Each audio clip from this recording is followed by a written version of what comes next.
दोस्तों, जरा सोचिए, रूस के बर्फीले और खुफिया एयरबेस से अचानक एक ऐसा विशालकाय दानव उड़ान भरता है जिसकी गूंज सुनकर वॉशिंगटन में बैठे पेंटागन के जनरलों के माथे पर पसीना आ जाता है। हम बात कर रहे हैं दुनिया के सबसे भारी और सबसे खूंखार न्यूक्लियर बॉम्बर की, जिसे रूस प्यार से सफेद हंस कहता है, लेकिन अमेरिका और नाटो के लिए इसका नाम ही ब्लैक जैक यानी खौफ का दूसरा नाम है। लेकिन दोस्तों, इस पूरी कहानी का सबसे बड़ा सस्पेंस इसका आकार या स्पीड नहीं है। दुनिया भर की इंटेलिजेंस एजेंसियां आज एक ही सवाल से परेशान हैं। कोल्ड वॉर के जमाने का ये रूसी दानव अचानक अपनी मान से बाहर क्यों आ गया? आखिर क्यों राष्ट्रपति व्लादिमीर पुतिन ने खुद इस महाविनाशकारी मशीन के कॉकपिट में बैठकर पूरी दुनिया को सन्न कर दिया?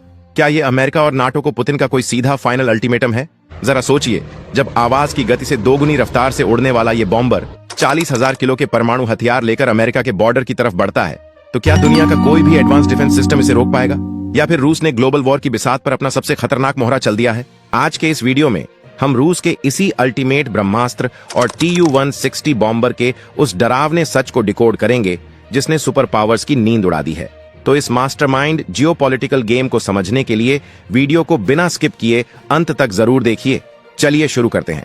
दोस्तों, इस रूसी दानव की खौफनाक ताकत और पुतिन के इस ताजा मास्टरमाइंड गेम को समझने के लिए हमें इतिहास के उन पन्नों को पलटना होगा जब दुनिया अमेरिका और सोवियत संघ के बीच बंट चुकी थी। 1970 और 80 के दशक का वो कोल्ड वॉर का दौर। अमेरिका ने उस वक्त अपना एक बेहद खतरनाक और सुपरसोनिक बॉम्बर B-1 लांसर बनाकर सोवियत संघ की नींद उड़ा दी थी। अमेरिका को लगा था कि आसमान पर अब सिर्फ उसका राज होगा। लेकिन दोस्तों, अमेरिका यहीं एक बहुत बड़ी गलती कर बैठा। उसने रूसी इंजीनियरों की जिद को कम आंक लिया था।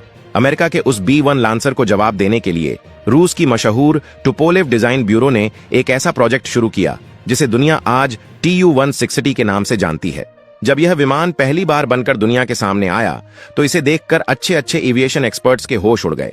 यह आकार में अमेरिका के B-1 लांसर से भी बहुत बड़ा था, उससे कहीं ज्यादा भारी था और उसकी रफ्तार अमेरिका के बॉम्बर से भी तेज थी।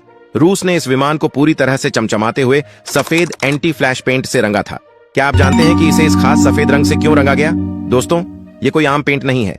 जब यह बॉम्बर दुश्मन के इलाके में कोई परमाणु बम गिराता है तो उस बम के फटने से जो करोड़ों डिग्री की गर्मी और भयंकर चमक पैदा होती है, यह सफेद पेंट उस खतरनाक रेडिएशन को रिफ्लेक्ट कर देता है ताकि विमान और उसके अंदर बैठे पायलट सुरक्षित लौट सकें। इसी सफेद रंग और इसकी खूबसूरती की वजह से रूसी पायलट इसे सफेद हंस कहते हैं। लेकिन नाटो के लिए यह कोई हंस नहीं, बल्कि मौत का वो साया है जिसे वो ब्लैक जैक कहते हैं। अब आपके दिमाग में यह सवाल जरूर आ रहा होगा कि आज के इस मॉडर्न जमाने में जब दुनिया स्टेल्थ यानी रडार से छुपने वाले विमान बना रही है, तो रूस का यह विशालकाय विमान इतना डरावना क्यों है? दोस्तों, इसका जवाब छिपा है इस दानव की बनावट और इसकी उस ताकत में जो आज भी दुनिया के किसी बॉम्बर के पास नहीं है। जरा इसके आकार की कल्पना कीजिए। यह विमान 177 फीट लंबा है और इसका वजन 2,75,000 किलो से भी ज्यादा है। जब यह रनवे से उड़ान भरता है तो जमीन भी कांपने लगती है। लेकिन दोस्तों, इस विमान का सबसे बड़ा सस्पेंस है इसकी स्विंग विंग टेक्नोलॉजी। जी हाँ, ये कोई आम विमान नहीं है जिसके पंख फिक्स हों। जब इस विमान को रडार से बचकर धीरे उड़ना होता है तो इसके पंख पूरी तरह से फैल जाते हैं। लेकिन जैसे ही इसे दुश्मन के इलाके से तेजी से भागना होता है या हमला करना होता है, इसके पंख पीछे की तरफ मुड़कर एक तीर का आकार ले लेते हैं। और जैसे ही इसके पंख मुड़ते हैं, इसके अंदर लगे दुनिया के सबसे शक्तिशाली एन के 32 इंजन आग उगलना शुरू कर देते हैं।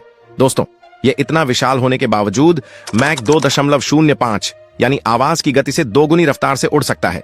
यह रफ्तार इतनी भयानक है कि अगर अमेरिका के F-35 जैसे एडवांस फाइटर जेट्स भी इसका पीछा करने की कोशिश करें तो यह उन्हें मीलों पीछे छोड़कर आसमान में गायब हो सकता है।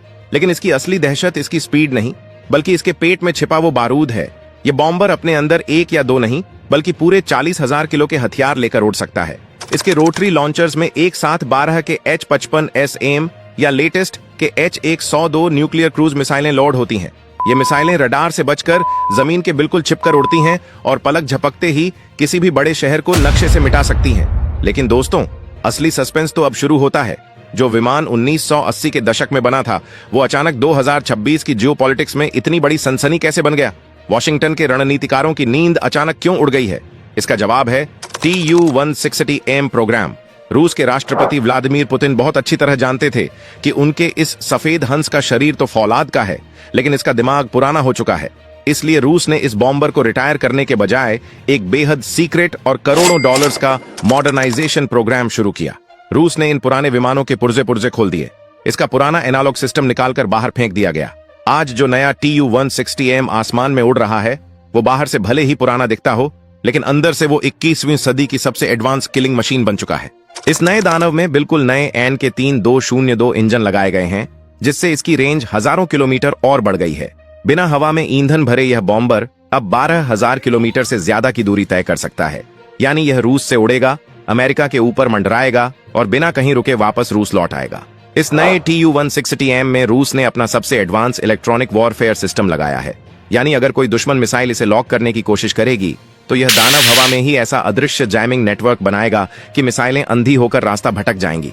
लेकिन असली जियोपॉलिटिकल ट्विस्ट तब आया जब भारी तनाव और प्रतिबंधों के बीच खुद व्लादिमीर पुतिन एयरबेस पहुंचे और पायलट की ड्रेस पहनकर इस महाविनाशकारी मशीन के कॉकपिट में जा बैठे। पुतिन का इस महाविनाशकारी मशीन में 30 मिनट तक उड़ान भरना कोई PR स्टंट नहीं, बल्कि वॉशिंगटन और नाटो के लिए एक सीधा और खौफनाक साइकोलॉजिकल मैसेज था। पुतिन ने साफ कर दिया कि हजारों प्रतिबंधों के बावजूद रूस का मिलिट्री पावर आज भी जिंदा और बेहद एडवांस है। यह उड़ान रूस की स्ट्रेटेजिक डिफरेंस पॉलिसी का हिस्सा है, एक ऐसी चेतावनी कि अगर नाटो ने रेड लाइन क्रॉस की तो रूस के पास इस सफेद हंस के रूप में वो ब्रह्मास्त्र तैयार है जो घंटों में अमेरिका के सबसे सुरक्षित शहरों को निशाना बना सकता है। आपके मन में सवाल होगा, क्या अमेरिका का पैट्रियट रडार इस विशाल बॉम्बर को हवा में ही नहीं गिरा देगा? यहीं पर असली जियोपॉलिटिक्स शुरू होती है।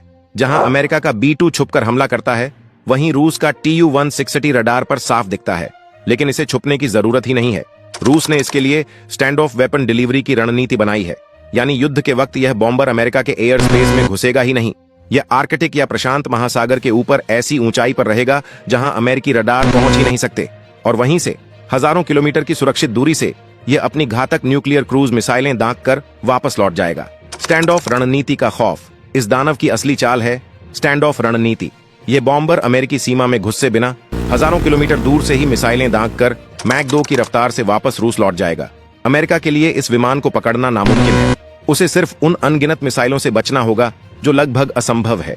यही वो खौफनाक दांव है जिसने पेंटागन की नींद उड़ा रखी है। नए कोल्ड वॉर का सायरन Tu-160M का जागना दुनिया के लिए एक नए कोल्ड वॉर का सायरन है। जहां अमेरिका B-21 रेडर उतार रहा है, वहीं पुतिन अपने इस भरोसेमंद सफेद हंस को नए दिमाग के साथ मैदान में ले आए हैं। कजान प्लांट में दिन रात ऐसे 50 नए बॉम्बर्स तैयार हो रहे हैं। ये सिर्फ एक विमान नहीं, पुतिन का वो शतरंज का मोहरा है जो अमेरिका को हर पल ग्लोबल पावर के खेल में चेकमेट करने की धमकी दे रहा है। तो दोस्तों, रूस के इस विशालकाय दानव और पुतिन के मास्टरमाइंड गेम पर आपकी क्या राय है? क्या यह सिर्फ एक मनोवैज्ञानिक खेल है या किसी बड़ी जंग की तैयारी?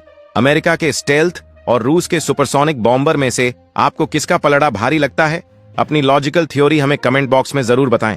अगर हथियारों की दुनिया और ग्लोबल पॉलिटिक्स की यह डीप रिसर्च वीडियो आपको पसंद आई हो तो इसे तुरंत लाइक और शेयर करें, और सच्ची इनसाइड रिपोर्ट्स के लिए चैनल को अभी सब्सक्राइब करके बेल आइकन दबा लें। जय हिंद।